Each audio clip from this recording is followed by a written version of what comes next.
Boa noite, pessoal. Vamos entrando.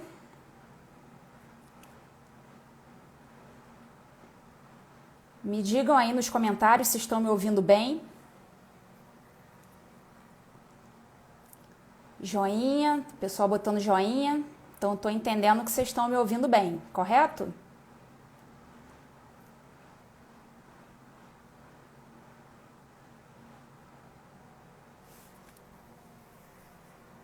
Já tem um montão de gente na live, já tem mais de 100 pessoas. Vamos entrando, pessoal.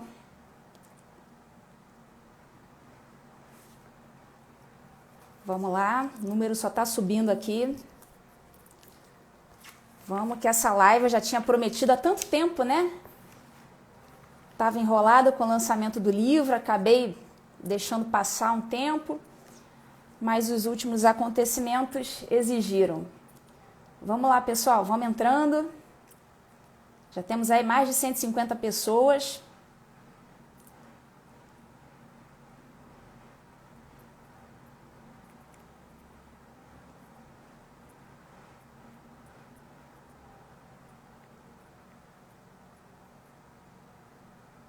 Amém. Amém, Leonardo.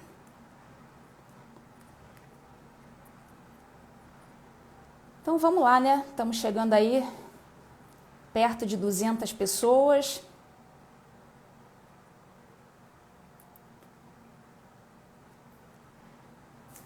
Então vamos lá, pessoal. Vamos lá. Depois eu vou deixar gravada, tá?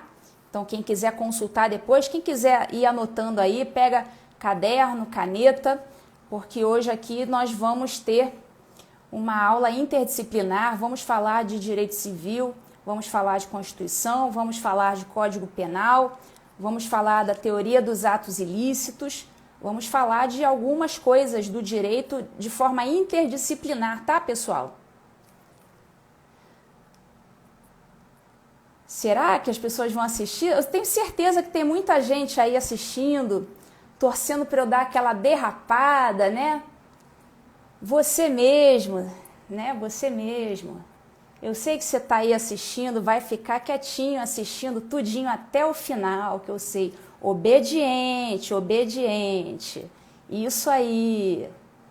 Isso aí. Vamos lá, vamos lá. Então vamos lá, pessoal, vamos começar. Essa live a gente está fazendo, vai ser um formato de aula.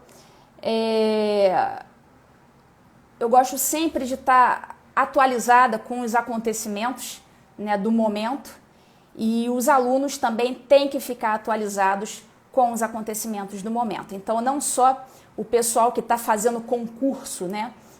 Claro, o pessoal que está fazendo concurso tem obrigação de saber os acontecimentos do momento. Tá? O pessoal que está fazendo concurso sabe que daqui a pouco vai ser perguntado alguma coisa da prova, alguma coisa que aconteceu, que apareceu na mídia, tal. Então, nós, professores, temos que também estar atualizados. Então, agora eu vou trazer um tema absolutamente atualizado para vocês, que é a questão do pseudônimo e do anonimato nas redes sociais. Tá legal? E por que esse assunto veio à tona? Tá? Então, não é só o concurseiro que tem que saber, todo mundo tem que saber, porque é um acontecimento do momento, é um acontecimento que mexe com todos nós, todo mundo que tem rede social, que se manifesta em rede social e quer ter um bom desempenho na rede social, não quer dar derrapadas na rede social, tem que compreender esse assunto, tem que compreender a diferença entre esses institutos. Isso não pode ser um assunto vinculado simplesmente ao pessoal do direito. Tá? Tem certos assuntos que todo mundo tem que saber. Então, essa aula aqui não é uma aula destinada especificamente ao pessoal do direito, tá certo? É uma aula para todo mundo, então eu vou tentar aqui não derrapar no juridiquês, tá? Eu sempre procuro não derrapar em juridiquês, tentar ser bem clara para o pessoal que não é do direito conseguir entender. Então, quem não sabe nada de direito, hoje vai sair daqui sabendo um pouquinho, pelo menos é essa a minha intenção, tá certo? E é um assunto que atinge todos nós temos rede social, quem tá aqui é porque tem rede social, tá? Tem rede social, então tem que saber como se comportar nela e como se defender de certas coisas que acontecem. E o caso que motivou essa live é o famoso caso Sleeping Giants, que é um perfil de rede social, um perfil de Twitter. Não sei se eles têm outros perfis em outras redes, tá? Eu acompanho mais o Twitter. É um perfil que eles instigam determinadas empresas a fazer boicotes a determinadas pessoas. Né? Uma dessas pessoas, que eu vou pegar como exemplo, é o professor Olavo de Carvalho. Eu já fiz alguns stories aqui sobre isso e ele vai ser o exemplo. Então, deixando claro que o professor Olavo de Carvalho não tem nenhuma ação em trâmite contra os Sleeping Giants, tá? Eu já me certifiquei disso, não tem ação em trâmite, então não existe nenhum processo em andamento do professor Olavo de Carvalho contra os Sleeping Giants, tá certo? Então, vamos comentar livremente sobre esse caso. Vamos lá, pessoal. Primeiramente, vamos pensar o seguinte: existe algum problema jurídico em um determinado perfil de rede social estimular um boicote contra uma empresa ou contra uma pessoa? Tá? Existe algum problema jurídico nisso? A resposta é muito clara. Inicialmente, não. Tá? O boicote é do jogo. O boicote é algo perfeitamente permitido no nosso ordenamento jurídico, tá? Óbvio, daqui a pouco nós vamos falar quais são os limites. Mas você pode perfeitamente não gostar de uma empresa, achar que aquela empresa tem uma política com a qual você não concorda. É muito comum, vocês já devem ter visto, as pessoas falarem o seguinte: a empresa tal faz testes em animais. Vocês já não ouviram isso? A empresa tal faz testes em animais, vamos boicotá-la, não vou mais comprar nada dessa empresa que faz testes em animais. Não é assim? Vocês não ouvem falar isso? Isso é do jogo. Não tem nada de ilícito nisso. Né? Se você não concorda com a política de uma empresa, não concorda com uma pessoa física, com o que ela diz, com o que ela faz, você pode boicotá-la, não adquirir nada dela, não consumir seus produtos, não ler seus livros e pode estimular os outros também a fazerem o mesmo. Tá? Desde que o faça de forma normal, de forma respeitosa. Olha só, não concordo com essa pessoa, não concordo com essa empresa, não vou consumir e gostaria que vocês também não consumissem. Acabou. Boicote puro e simples é do jogo, tá certo? É do jogo, todo mundo pode fazer, não é ofensa, todo mundo tem que estar preparado para isso, tá certo? Diferentemente da censura. Censura é outra coisa. Censura é quando você tenta calar uma pessoa previamente. Então, vamos dar um exemplo aqui. Digamos que um sujeito lance um livro. Por exemplo, vou dar o exemplo do livro que nós lançamos recentemente, eu juntamente com outros juristas, chamado Inquérito do Fim do Mundo. Digamos que o Poder Judiciário de algum estado, ou o STF, enfim, algum juiz, não gostasse, ficasse sabendo desse livro, né, de antemão, não gostasse do tema, não quisesse que esse livro circulasse e desse uma decisão, tá? Antes do livro começar a circular, desse uma decisão dizendo assim: esse livro está proibido de circular. Como isso aconteceu previamente, antes do livro circular, isso seria uma censura. Então, censura é algo prévio. Ser prévio é algo inerente ao conceito de censura, tá? Não sei se está claro. Então, para você censurar, você tem que fazer isso previamente, tá? Se você quiser calar uma pessoa depois que ela já falou, aí já não é propriamente uma censura. A gente até usa essa palavra, tá censurando, não sei o quê, mas aí já é no sentido leigo, tá certo? Já não é mais uma censura. Depois que a pessoa falou, depois que a pessoa publicou o livro, a coisa entrou em circulação, todo mundo já viu, aí você pode, se você não gostar daquilo que ela escreveu, se você acha que ela praticou algum crime, se você acha que ela praticou algum ilícito, se ela praticou algum dano moral, aí depois você pode buscar, né, as reparações que você entender cabíveis, tá certo? Isso aí também é do jogo. O que não é do jogo é a censura, tá certo? Você proibir algo previamente antes da pessoa falar, Isso aí é censura, isso não é possível no nosso ordenamento jurídico. Tá? Então, o juiz que faz isso, que retira de circulação o livro antes dele ser lançado, uma coisa assim, não pode isso. Tá? Agora, depois que ele é lançado, se a pessoa se sentir prejudicada e comprovar que um ilícito foi praticado, aí ela pode buscar a sua reparação. Tá? Então, é do jogo tanto o boicote, puro e simples, como a busca da reparação posterior. Tá certo? Então, tem essa diferença muito clara. Então, qualquer proibição prévia nós podemos classificar como censura. E o boicote puro e simples é perfeitamente permitido, tá certo? Então, estabelecidas essas distinções, vamos tratar aqui de uma outra distinção. Mais na frente a gente vai resgatar tudo isso aqui que a gente está falando. Vocês sabem a diferença entre pseudônimo e anonimato nas redes sociais? O que é um pseudônimo e o que é um anonimato?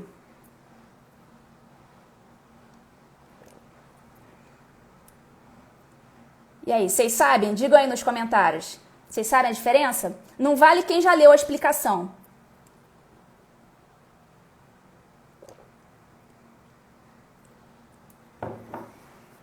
Então, pessoal, vamos lá. Um deles é permitido pelo nosso ordenamento jurídico e o outro é proibido pelo ordenamento jurídico, tá? Um pode e o outro não pode. Ambos estão previstos no nosso ordenamento jurídico, sendo que um está no Código Civil e o outro está na Constituição Federal, tá certo? Então, vamos lá. Qual que é o permitido? O permitido é o pseudônimo e o anonimato é o proibido, tá certo? O pseudônimo, ele é previsto no artigo 19 do Código Civil. O anonimato, por sua vez, não está previsto no Código Civil. Ele é proibido na Constituição Federal, tá certo? Então, um é permitido e está previsto no Código Civil. O outro é proibido e está previsto no artigo 5º, inciso 4º da Constituição Federal, tá certo? Então, ambos são contemplados no ordenamento jurídico, um para ser permitido e o outro para ser proibido.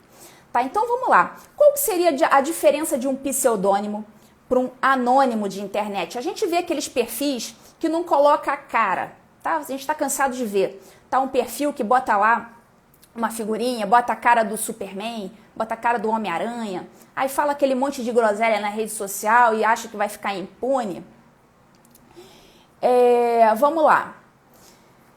Se você utiliza um perfil fake, um perfil com uma cara de desenho animado, uma cara de qualquer pessoa, e utiliza suas redes sociais de forma normal, sem praticar crimes, sem praticar danos morais a ninguém, se você simplesmente quer preservar a sua identidade, tem muita gente que precisa preservar a identidade, porque hoje em dia nós temos aquele sério problema de perseguição, de assassinato de reputações, tá certo?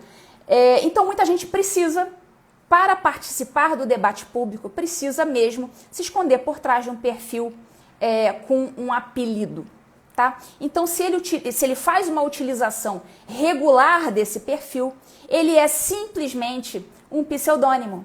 Tá? O pseudônimo nós temos até um exemplo histórico na década de 70. O Chico Buarque, ele para não ser perseguido pela ditadura, ele se utilizou de um pseudônimo chamado Julinho da Adelaide. Então, ele assinava lá as suas músicas como Julinho da Adelaide. Então, ele não fez isso porque ele queria praticar um delito, porque ele queria causar um dano. Ele simplesmente se utilizou de um apelido para não sofrer perseguições. Então, isso aí é simplesmente um pseudônimo. E o pseudônimo, ele é previsto no Código Civil e ele é perfeitamente protegido. Então, quem quiser se utilizar de um pseudônimo para escrever um livro, para produzir uma música, tá? Para aparecer de qualquer maneira, se manifestar de qualquer forma na internet, isso é perfeitamente permitido. Tá? Você está simplesmente se protegendo de um dano que você acha que você pode sofrer futuramente. Tá? Isso é um pseudônimo, tá certo? Muito diferente disso, é a situação do anonimato. Tá legal? Situação do anonimato. Tá? Enquanto o pseudônimo, muita gente ali quer se proteger até de perder o emprego. Nós vemos no Twitter muita gente dizendo assim, olha só, eu até gostaria de colocar a minha cara, mas eu não estou colocando a minha cara aqui, não é por covardia não. É porque eu já perdi tantos empregos por conta de me manifestar politicamente, manifestar ideias que o meu patrão, que os meus colegas não concordam, que eu estou tendo que usar um pseudônimo. Tá? Isso é super comum, tá? E super permitido e protegido pela nossa legislação. O anonimato não. O anonimato ele é claramente proibido pelo artigo 5º, inciso 4º da Constituição Federal. Tá? Nós já temos 356 pessoas aqui na live, bem legal. Vamos lá, pessoal. O anonimato ele é proibido, tá certo? E como é que a gente vai fazer essa distinção? Eu fiz uma série de pesquisas. Os livros de doutrina de direito não são muito claros nessa diferenciação. Então, eu vou fazer aqui uma diferenciação muito pessoal, particular, porque os doutrinadores não são muito claros quanto a isso. Tá? Então, eu vou fazer uma interpretação sistemática aqui. Né? Quem quiser depois refutar, apresentar um posicionamento diferente, estamos aqui para ouvi-los, tá certo? Como ninguém se manifestou muito claramente até agora, então eu vou me manifestar. Qual que seria a grande diferença entre o pseudônimo e o anonimato? O pseudônimo, ele é para fins lícitos. O próprio Código Civil fala que o pseudônimo, ele deve ser adotado apenas para atividades lícitas. Então, o anonimato, a contrário senso, a Constituição não está falando, mas a gente só pode concluir que o anonimato, ele é utilizado para fins ilícitos. Então, enquanto o pseudônimo é para fins lícitos, anonimato para fins ilícitos. Então, é simplesmente uma estratégia que a pessoa usa para praticar delitos ou praticar danos à imagem de outras pessoas, praticar ilícitos civis ou penais, sem ser incomodado, sem sofrer as devidas responsabilidades. Então, o anonimato é utilizado para fins ilícitos. E essa é a grande diferença entre o pseudônimo e o anonimato. Tá? Então, não é só a diferença de onde eles estão alocados no nosso ordenamento jurídico. Enquanto um está no Código Civil, o outro está na Constituição, um é para fins lícitos, é protegido, e o outro é para fins ilícitos. Então, como vocês poderiam classificar um perfil da internet que pratica boicotes? Num primeiro momento, não haveria nenhum problema. Né? Como eu falei, o boicote ele é perfeitamente lícito. Tá? E ele pode perfeitamente ser praticado por um perfil pseudônimo. Tá? Se ele simplesmente fala, olha só, não concordamos com esse sujeito, achamos que ele fala bobagens, não vamos estimular que as pessoas consumam dessa pessoa ou desta empresa. Perfeitamente permitido pelo ordenamento jurídico, tá certo? Agora, a coisa ganha contornos de ato ilícito e até mesmo ilícitos penais, não só ilícitos civis, quando este boicote imputa ao objeto da sua indignação crimes contra a honra.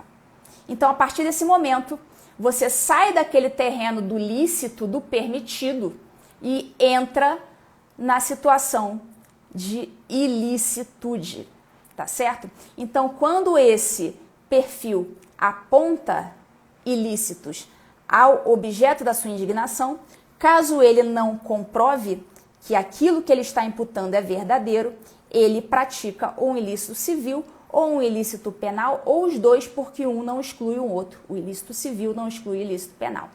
Então, eu vou dar aqui só uma pequena pincelada, para quem não é do direito, sobre a teoria dos atos ilícitos. Né? O que seria um ato ilícito? Pelo menos na ótica do direito civil. Depois a gente passa para o penal.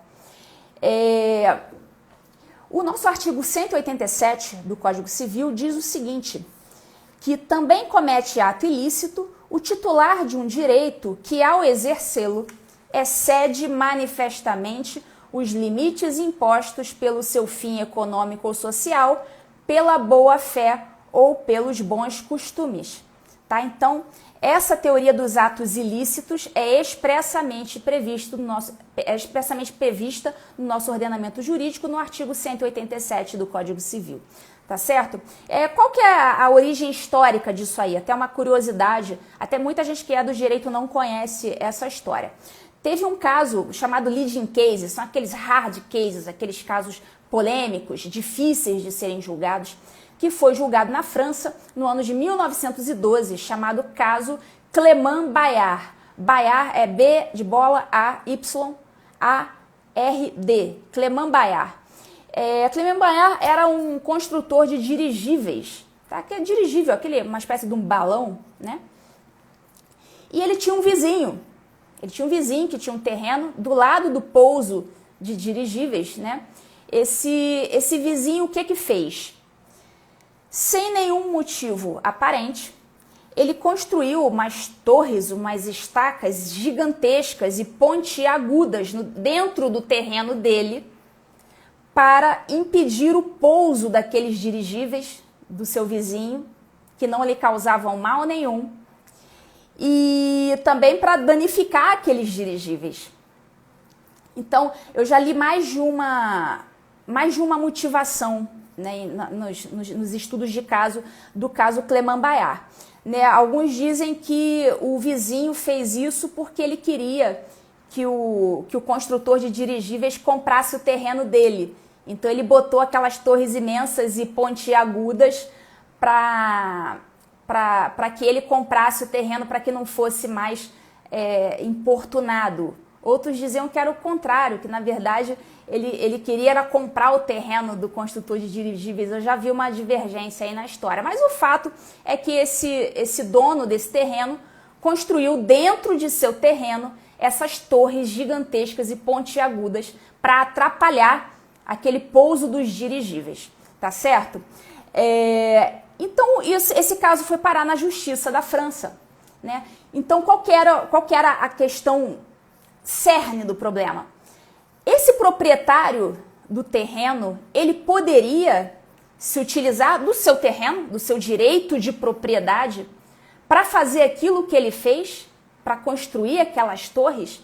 Então, por isso que é um hard case, porque existe o direito de propriedade, também existia esse direito de propriedade na França, né? Então, pode um sujeito se utilizar do seu terreno, do seu direito de propriedade, para, sem mais nem menos, causar dano a outrem? O julgado da França foi no sentido de que não, de que esse sujeito que construiu essas torres, essas estacas imensas de madeira pontiaguda, ele abusou do seu direito de propriedade. Então daí nós temos a teoria, o início da teoria do abuso de direito, que foi devidamente previsto no nosso Código Civil, no artigo 187.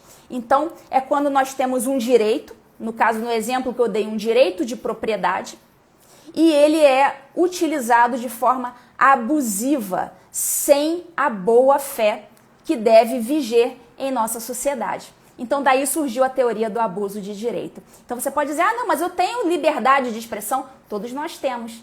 Mas essa liberdade, ela sofre algumas limitações. E quais seriam elas? Quando você abusa dessa liberdade para causar dano a outrem, dano à imagem de terceiros, quando isso não configura um verdadeiro crime contra a honra, tá certo? Então pode ser um ilícito civil, um dano moral, como também pode ser um ilícito penal, tá? Um crime contra a honra, que são 3 previstos no nosso Código Penal: o crime de calúnia, o crime de injúria e o crime de difamação, tá certo? Nós temos 3.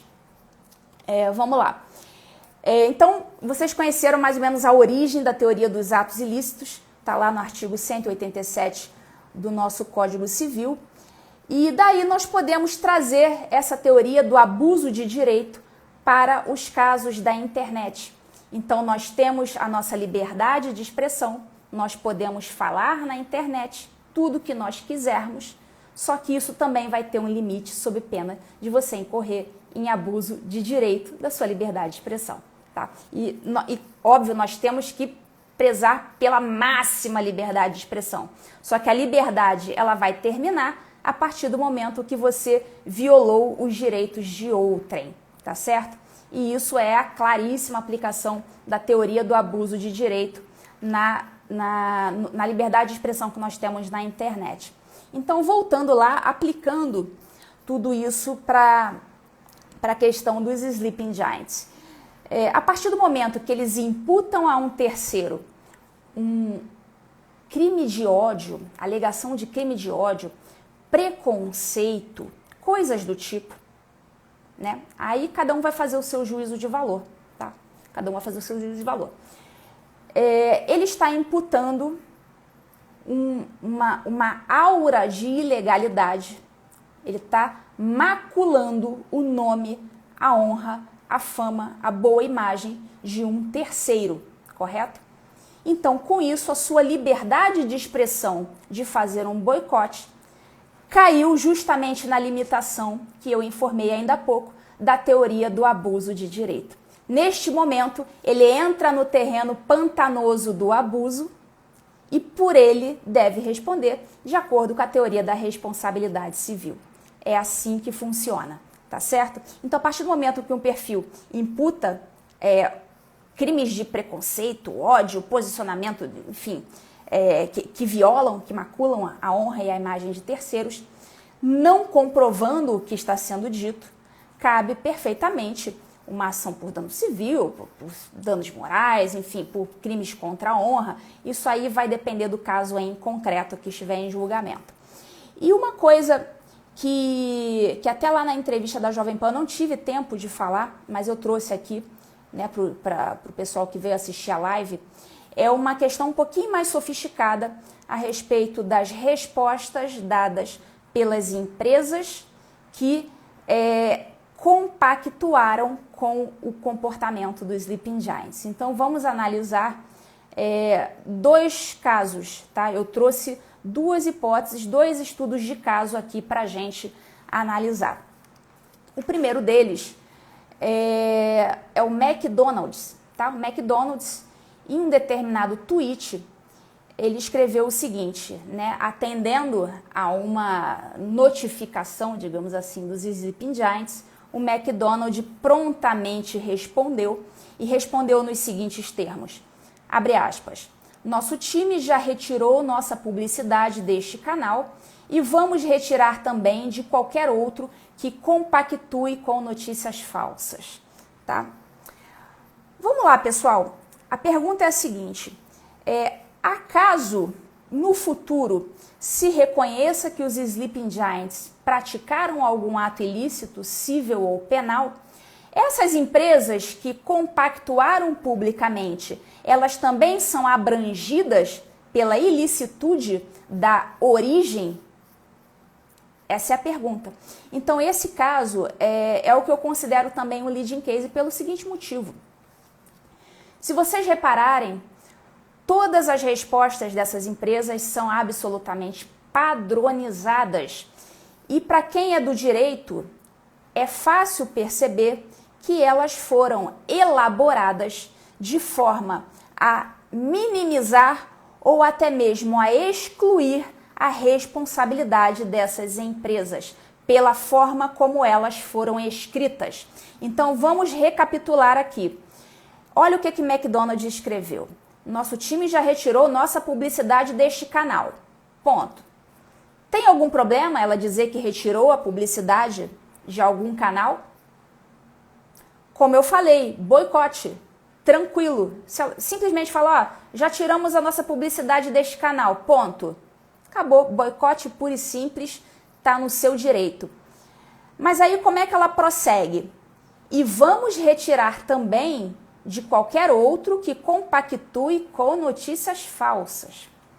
Então perceba o seguinte, existe aqui uma estratégia de não imputar diretamente ao seu alvo a pecha de noticiador falso, a pecha de preconceituoso, de criminoso, ou seja lá o que for. Então, é uma frase escrita de forma cirúrgica para minimizar ou até mesmo excluir a responsabilidade da empresa. Vamos passar agora para o segundo estudo de caso, caso iFood. O iFood respondeu da seguinte forma respondeu da seguinte forma o Sleeping Giants, abre aspas, olá, já retiramos do ar nossa mídia vinculada ao canal. Existe algum problema deles dizerem que vão retirar a mídia vinculada ao canal? Como eu expliquei ainda há pouco, nenhum problema. A pessoa pode simplesmente não concordo com esse cara, eu vou tirar minha mídia daí. Tá tudo certo. Mas vamos prosseguir na frase. As campanhas são automáticas, mas sempre revisamos perfis e canais para negativar aqueles que divulgam notícias falsas e mensagens preconceituosas ou ofensivas. Então pergunto, está imputando diretamente um ato ilícito, uma difamação a um perfil específico, o iFood? Percebam que a mensagem, assim como a mensagem do McDonald's, tem esse mesmo padrão, o padrão de não imputar diretamente uma ofensa, uma mácula à imagem de terceiros. Então, é claramente, né, uma estratégia para se livrar possivelmente das responsabilidades. Então, esse é um leading case que, se isso vier, não sei se isso vai vir futuramente a ser discutido, a conduta dessas empresas, isso não foi judicializado, né? Então, eu não sei como a nossa jurisprudência vai se comportar neste caso, tá certo? Então, essa conduta das empresas, elas estão num terreno nebuloso, num terreno pantanoso. Então, nós vamos ver futuramente, se isso vier a ser judicializado, como que isso vai ser decidido, tá certo? Então, fica muito claro aqui que existe uma tentativa, para quem não é do direito, você percebe claramente, está dizendo, né, que o perfil tal, que o perfil do Olavo, que o perfil, enfim, de qualquer um deles dali, está praticando fake news, está praticando crime de ódio, está praticando preconceito, essas coisas todas. Mas se você tiver o olhar um pouco mais apurado, como eu estou trazendo aqui para vocês, vocês percebem que isso não foi dito de forma clara e direta, tá certo? Então, assim, tem várias formas jurídicas de se resolver isso, né? Uma notificação judicial ou extrajudicial, a empresa, o que você quis dizer com isso? Você está dizendo que nós estamos praticando notícias falsas? Esses são os instrumentos que o direito estabelece, que o direito dispõe para quem quer tirar uma dúvida, tá? Então, se você acha que um sujeito está falando mal de você na rede social, mas não fez isso de forma muito direta, fez de forma meio, né, camuflada, né? Aí o que você pode fazer, né? Para isso aí, para todo mundo que está na internet, tá certo? Você pode notificá-lo para que ele esclareça o que ele quis dizer. Isso é um instrumento que o direito fornece para quem deseja esse tipo de esclarecimento. Tá legal? Em relação à liberdade de expressão, pessoal, como é que fica em relação a tudo isso? Basta você atuar na internet dentro dos limites, né? A liberdade de expressão, na verdade, ela não deveria ter limite. Mas, então, não tem limite, tá? Não tem limite. O único limite é o ato ilícito, tá? A partir do momento que você pratica o ilícito, a sua liberdade de expressão acaba aí, porque você está praticando o ilícito, tá? Mas se não é ilícito, a coisa é ilimitada. Você pode falar o que você quiser, ainda que as pessoas sintam repúdio, ainda que as pessoas considerem algo repulsivo, a liberdade de expressão ela não pode ter limite até o ponto do ilícito. A partir do momento que chegou no ilícito, aí acabou a liberdade, tá certo? Porque aí você já não tem mais a liberdade de expressão, você está praticando um ato ilícito civil ou penal. Então, são basicamente essas as diferenças que eu queria trazer. Então, a diferença do pseudônimo, né, para o anonimato, a teoria dos atos ilícitos, né, trouxe aí historicamente o leading case do caso Cleman Bayar, a teoria do abuso de direito, o artigo 187 do Código Civil, né, lembrando que em relação ao Código Penal, são 3 os crimes contra a honra, tá? Difamação, injúria e calúnia. Vou fazer aqui rapidamente a diferença para vocês. Muita gente coloca no pacote, né? Eu vou processar esse cara por injúria, calúnia e difamação, como se fosse uma coisa só, né? Como se fosse um pacote, mas não é um pacote. Tá? Basicamente, a calúnia é quando você imputa a um terceiro um crime. Quando você diz que uma terceira pessoa praticou um crime, quando você sabe que ela não praticou esse crime, você está praticando uma calúnia. Tá? Você imputa um fato criminoso. Tá? A injúria, por sua vez, é quando você atinge a honra subjetiva do sujeito. quando você imputa uma ofensa a ela e aquilo o atinge internamente, aquilo faz com que ele se sinta, né, muito mal com aquela coisa que você falou, então você atingiu a sua honra subjetiva, que é aquela honra que ele tem dentro dele mesmo para com ele mesmo. E a difamação é quando você imputa um fato desonroso a alguém, um fato, evidentemente, um fato falso e desonroso a alguém, e que cause danos à sua honra objetiva, ou seja, a honra que terceiras pessoas, a forma com que terceiras pessoas veem essa pessoa. Então, se terceiros passarem a enxergar essa pessoa de forma diferente, por conta daquilo que você falou, de forma leviana, isso aí seria uma difamação. Então, esses seriam os 3 tipos penais dos crimes contra a honra do nosso Código Penal, tá certo? Bom, pessoal, vamos encerrando aqui. É basicamente isso que eu trouxe para vocês. É a questão da padronização das respostas das empresas. Isso aí, vamos ver como é que a jurisprudência vai se manifestar futuramente em relação a isso. Considero um leading case porque as empresas, aparentemente, elas estão muito cuidadosas, digamos assim, com as respostas que elas vão dar, tá certo? E essa padronização deixa muito clara que elas receiam serem acionadas futuramente por aquelas pessoas que estão sendo alvo de boicote.